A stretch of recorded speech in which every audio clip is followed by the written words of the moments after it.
So someone made a post on Twitter basically earlier today or yesterday and mentioned that he actually hacked multiple Lovable Dev top launch sites. Now, Lovable Dev is essentially quite an interesting app, really, that's come from the growth and the innovation of AI where we are today, where you can be able to take your idea and conceptualize it into an app literally in seconds to minutes.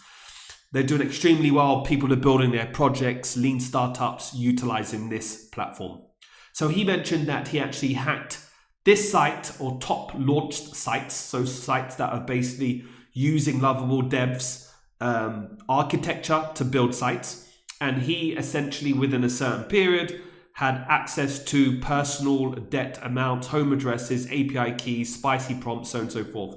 So clearly, this was something where, get some gravitas. There's 1.2 thousand impressions already, 1.6 thousand likes, 123 comments, and people are already talking about it, which is good and well. I think first and foremost, this is really important if you do have a project that you find ways to be able to patch the vulnerability, secure the infrastructure to ensure these things happen. However, there's a ways to do it. So we basically mentioned that one needs to be very aware because there are legal consequences in various jurisdictions, such as really publicly saying that you hacked sites, i.e. criminal charges from Computer Fraud Act. So basically this is a Computer Fraud and Abuse Act that one needs to be aware of, that you can be imprisoned and obviously have some penalties.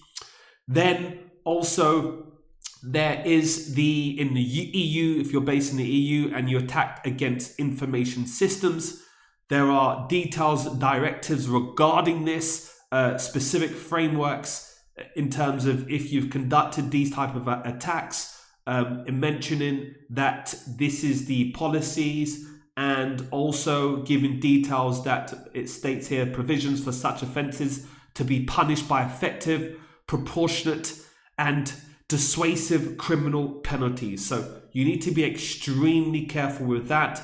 Canada also has their specific criminal laws as well, and also other jurisdictions. In addition to that, there's wire fraud, where one can be able to have identity, wire fraud, a theft for financial gain and other crimes.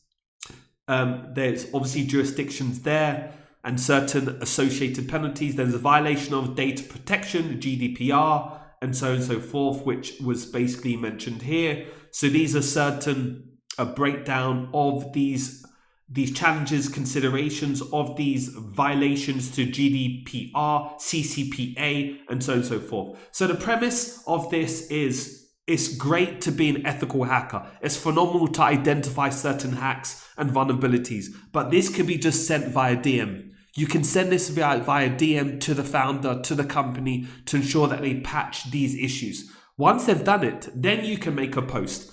Then you can make a post and say, listen, we identified these things while I was doing some tests. I hacked the site. I informed the companies of the issues. They resolved it. These are the things that you should do as a founder to be able to ensure that you don't encounter these situations. If you have any questions, we provide security, penetration testing, API testing, security testing, smart contract audits. From a security side, you can pop along to our site and we can be able to help you. Bye-bye.